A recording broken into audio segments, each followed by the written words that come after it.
Class 9, this is your chapter number 5, The Happy Prince from the Moments. The writer of this chapter is Oscar Wilde. In this chapter, we will read about a very interesting story, The Happy Prince, who was a beautiful statue. He was covered with gold, he had sapphire for eyes and a ruby in his sword. Okay, there are two main characters in this chapter. First one is the Happy Prince statue and the second one is a little swallow. So let's start the chapter. High above the city on a tall column stood the statue of the Happy Prince. ये जो city है जिसके बारे में इस chapter में बताया गया है उसमें एक बहुत ऊंचाई पर बहुत ऊंची जगह पर एक हैप्पी प्रिंस का स्टैचू खड़ा हुआ है. He was gilded all over with thin leaves of fine gold. Gilded means cover up करना. उसकी जो पूरी स्टैचू की जो बॉडी है उसको बहुत ही अच्छी क्वालिटी के गोल्ड की फाइन लीव्स मतलब बहुत ही बारीक बारीक जो थिन लीव्स थी उनसे उसको पूरा कवर अप किया हुआ. एक लेयर उसके ऊपर चढ़ी हुई है. For eyes He had two bright sapphires. उसकी जो आंखें हैं उनमें two bright sapphires means नीलम लगे हुए हैं and a large red ruby glowed on his sword hilt. और उसके पास जो उसके हाथ में स्वर्ण है जो तलवार है उसके मूठ पर एक रेड कलर का रूबी मीन्स मणि शाइन कर रहा है. One night there flew over the city a little swallow. एक रात क्या होता है वहां पर एक little swallow. Swallow means एक छोटा पक्षी होता है. अबालील बोलते हैं जिसे. Little swallow वहां पर उस सिटी के ऊपर से उड़ता है. His friends had gone away to Egypt 6 weeks before. और उसके जो फ्रेंड्स होते हैं swallow के वो लगभग 6 weeks पहले इजिप्ट के लिए जा चुके होते हैं. But he had stayed behind. लेकिन वो पीछे रह जाता है. Then he decided to go to Egypt too. लेकिन वो भी डिसाइड करता है कि उसे भी इजिप्ट जाना है अपने फ्रेंड्स के पास.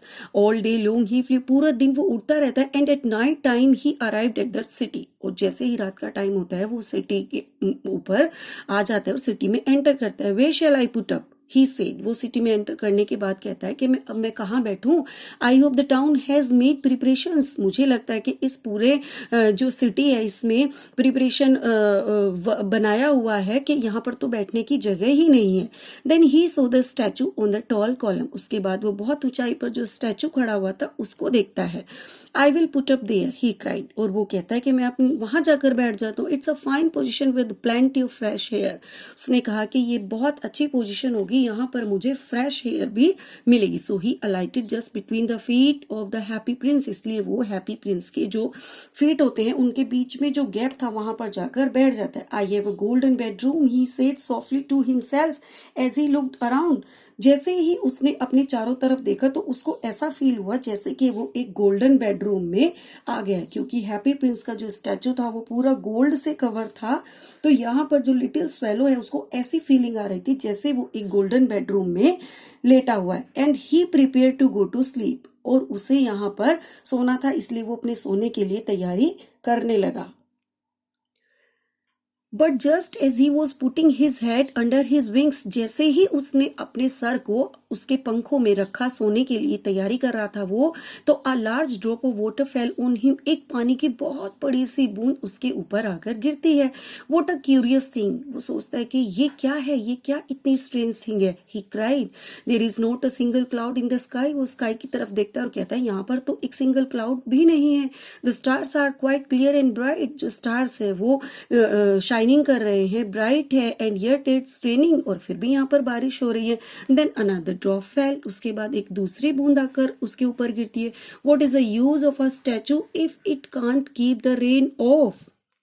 उसने सोचा कि इस स्टैचू का क्या यूज होगा. ये बारिश तो रोक नहीं सकता है. I must look for a good chimney pot. मुझे कोई दूसरा चिमनी पोट देखना पड़ेगा. And he determined to fly away. उसने डिसाइड किया कि वो वहां से उड़ जाएगा. मतलब उसने सोचा मुझे ऐसी जगह पर बैठना है जहां पर ऊपर से कवर अप हो सके. जो बारिश भी आ जाए तो मेरे ऊपर बारिश ना आए. But before he had open his wings. लेकिन जैसे ही वो अपने पंख उड़ने के लिए खोलता उससे पहले अ थर्ड ड्रॉप फेल. एक तीसरी ड्रॉप आकर उसके ऊपर गिरती है. he looked up and saw, और उसने ऊपर की तरफ देखा, और क्या देखा उसने? Oh, what did he see? उसने क्या देखा? एक surprise. The eyes of the happy prince were filled with tears. जो eyes थी हैप्पी प्रिंस की वो tears से भरी हुई थी, and tears were running down his golden cheeks, और tears उसकी golden cheeks से होते हुए नीचे की तरफ दौड़ कर आ रही थी. His face was so beautiful in the moonlight. उसका फेस क्योंकि वो गोल्ड से बना हुआ था, बहुत ही जो मून लाइट थी उसमें बहुत ही ज्यादा ब्यूटीफुल लग रहा था. That the little swallow was filled with pity. इसलिए उसके फेस को देखकर हैप्पी प्रिंस का जो स्टैचू था उसके फेस को देखकर लिटिल स्वेलो को मतलब उसको वो पिटी से उसको दया आ गई उसको देखकर. Who are you, he said. उसने कहा तुम कौन हो? I am the Happy Prince. Statue ने कहा मैं तो हैप्पी प्रिंस हूँ. Why are you weeping then? Asked the swallow. उसने कहा तुम क्यों रो रहे हो? You have quite drenched me. Drench means भिगोना. तुमने तो मुझे पूरा भिगा दिया है. When I was alive and had a human heart, answered the statue. Happy Prince ने कहा कि जब मैं जीवित था, तो जब मेरे अंदर ह्यूमन हार्ट था, तो आई डिड नॉट नो वो टीयर्स वर. मुझे नहीं पता था कि आंसू क्या होते हैं. For I lived in the place. जब मैं यहाँ पर रहता था तो मुझे आंसू के बारे में, दुख के बारे में नहीं पता था. Where sorrow is not allowed to enter. क्योंकि मेरे सिटी में सोरो मीन्स दुख को आने की परमिशन नहीं थी. My courtiers called me the Happy Prince. इसलिए मेरे जो कोर्टियर्स थे वो मुझे हैप्पी प्रिंस कहकर बुलाते थे. And happy Indeed I was. और वास्तव में मैं हैप्पी ही था, मैं खुशी रहता था. So I lived and so I died. मैं जब जिंदा था तब भी, और मैं जब मर गया था तब भी, मतलब मेरी मौत के बाद भी मैं बहुत ज्यादा खुश रहता था. एंड नाउ, लेकिन अब क्या हुआ है? That I am dead. जब मैं मर गया हूं, they have set me up here so high that I can see the ugliness and all the misery of my city. अब मुझे मेरे जो कोर्टियर्स थे उन्होंने इतनी ऊंचाई पर बिठा दिया है मरने के बाद कि मैं अब यहाँ से अपने पूरे जो सिटी है उसकी अगलीनेस मीन्स कुरूपता को भी देख सकता हूँ, और अपने शहर में सारी मिजरी मीन्स अनहैप्पीनेस यानी कि जो दुख होते हैं उनको भी देख सकता हूँ. And though my heart is made of lead. और जो मेरा ये जो हार्ट है ना, ये लीड मीन्स शीशे का बना हुआ है. Yet I can't choose but weep. इसलिए मैं कुछ कर तो नहीं सकता लेकिन मैं रो सकता हूँ. What is he not solid gold? क्या वो पूछता है कि ये solid gold का नहीं है? said the swallow to himself. He was too polite to make any personal remark. वो बहुत ज्यादा polite था, वो नहीं चाहता था कि इस तरह की personal question उससे करे. Far away, continued the statue in a low musical voice. Far away in a little street there is a poor house. वो अपनी बात को कंटिन्यू करता है और बहुत ही लो म्यूजिकल वॉइस में कहता है, दूर दूर तक एक छोटी सी गली में वहां पर there is a poor house. एक बहुत ही छोटा सा, बहुत ही गरीब लोगों का घर बना हुआ है. One of the window it is open.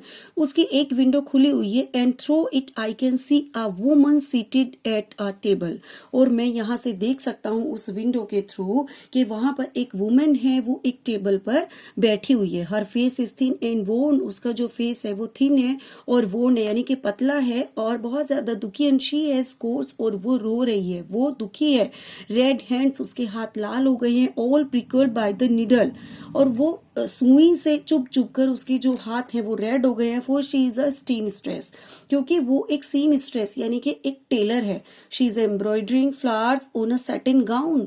वो एक सैटिन गाउन पर एम्ब्रॉयडरी कर रही है, फ्लावर्स बना रही है. For the loveliest of the queen's maids of honour. जो क्वींस है उसकी जो मेड्स है उनके ऑनर में एक बहुत प्यारा सा वो सैटिन गाउन तैयार करी है. To wear at the next court ball. जिसको अगले दिन उन्हें अपने कोर्ट के प्रोग्राम में पहनना है. In a bed in the corner of the room. उसी रूम के कॉर्नर में her little boy is lying ill. उसका छोटा बच्चा जो बीमार पड़ा हुआ है. He has a fever and is asking his mother to give him oranges. वो बहुत तेज बुखार से परेशान है और वो अपनी माँ से कुछ ऑरेंजेस मांग रहा है. His mother has nothing to give him. उसकी माता के पास उसको देने के लिए कुछ भी नहीं है बट रिवर वाटर. केवल रिवर का पानी है जिस पानी को वो पीते होंगे. So he is crying. इसलिए वो रो रहा है. Swallow swallow little swallow. वो हैप्पी प्रिंस उससे कहता है, हे swallow swallow little swallow, will you not bring her the ruby. Out of my sword hilt, क्या तुम मेरी तलवार के मूठ पर से इस रूबी को नहीं निकाल सकते हो? My feet are fasting to this pedestal and I can't move, मेरे पैर यहाँ से नहीं चल सकते, मतलब मैं मूव नहीं कर सकता हूँ क्योंकि मैं तो एक स्टैचू हूँ और मेरे हाथ और पैर एक जगह पर चिपके हुए हैं, मतलब एक जगह सॉलिड पोस्चर में खड़े हुए हैं। Okay, that's it. This is your first lecture of the chapter number 5. Okay, thank you.